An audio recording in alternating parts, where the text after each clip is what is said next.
This is Eileen Fee of Transform Your Body Fitness. I'm a physical therapist and a fitness coach. And what I have for you today is practice being ambidextrous.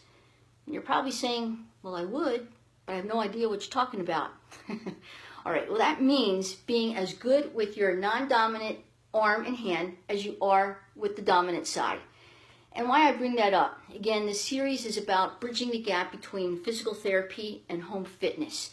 And often I see people with rotator cuff tears, arthritis in their shoulders, broken arms, carpal tunnel syndrome, and in severe cases, unfortunately, being paralyzed due to stroke. All of these things, when they happen, first of all, you weren't expecting these things to happen. So when they happen, you're upset, you're freaked out. And then when you go to try to be functional with the non-dominant side, you're even more freaked out because it's awkward. It's not natural. So part of what I'm trying to do is to get you to think about those things and practice those things now so that it's not as awkward, so that you can stay functional.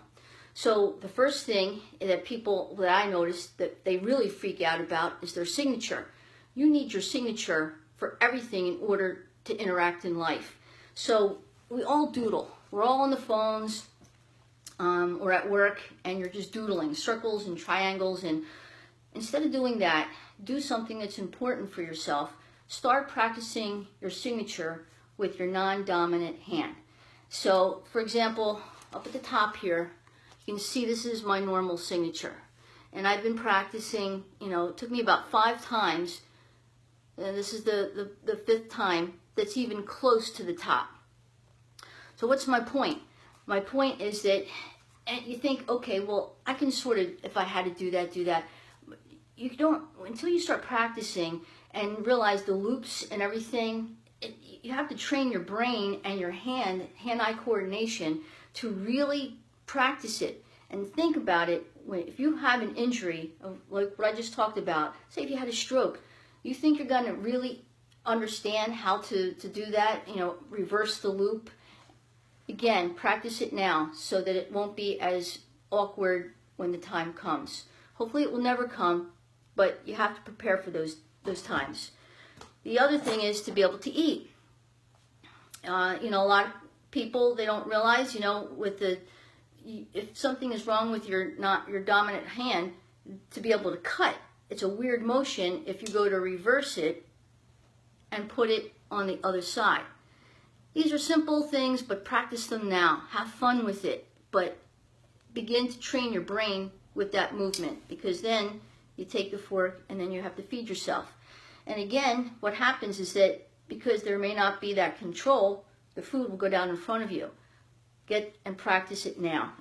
It's important to do these things. It's about staying not only healthy, but it's about staying functional. So some of the other things that I have as far as practicing this idea, your keys, the keys to get into your house, that movement, just that, to try to aim it, to get it into the keyhole, to get in and out of your house or your car, just to be able to get it in there and then to be able to have that motion to turn it.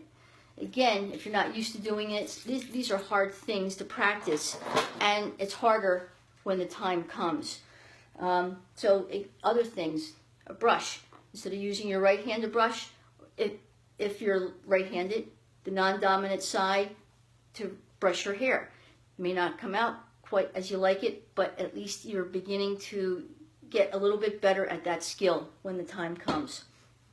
Other things to think about, leading with your non-dominant side to get into shirts and coats and to lift the things up over your head so that it makes it easier to get dressed. Another fun way, hey, it's baseball season, is to take a baseball. Go out, start throwing a baseball around. Yeah, you know how easy it is to throw a baseball with the dominant side. But now try to do that with the non-dominant side. And, you might be able to throw it, but it's not accurate. So again, these are the things, try to get it to be accurate. Practice it, even hitting a baseball. If you're right-handed, hit the baseball with the right side, but then turn around, just like what the baseball players do as switch hitters, and practice hitting with the left stance. So these are things, they're fun, But let me tell you, you'll be so glad that you practiced, and it makes it easier to get that hand-eye and with the brain working and sending the messages to do the right function, because function is everything in life. It's not always about being skinny. It's not, when I always say it's about healthy as you can for as long as you can, it's really about being functional. That's the name of the game. One last thing that I want to talk to you about, and it may seem a little odd to bring up, but again, this is something that my patients commonly talk to me about. They've had some sort of an injury and they can't use their dominant side. When they go to the bathroom, the ability to reach back and to accurately wipe yourself. Again, I know this is a weird topic, but when the time comes, if you practice it now and develop that message from the brain to your hand, you'll be accurate and it won't be as upsetting when the time comes. So again, this is another part of the series of bridging the gap between physical therapy and home fitness. I hope these are helpful tips, and catch me on my next segment. Have a great day, everybody.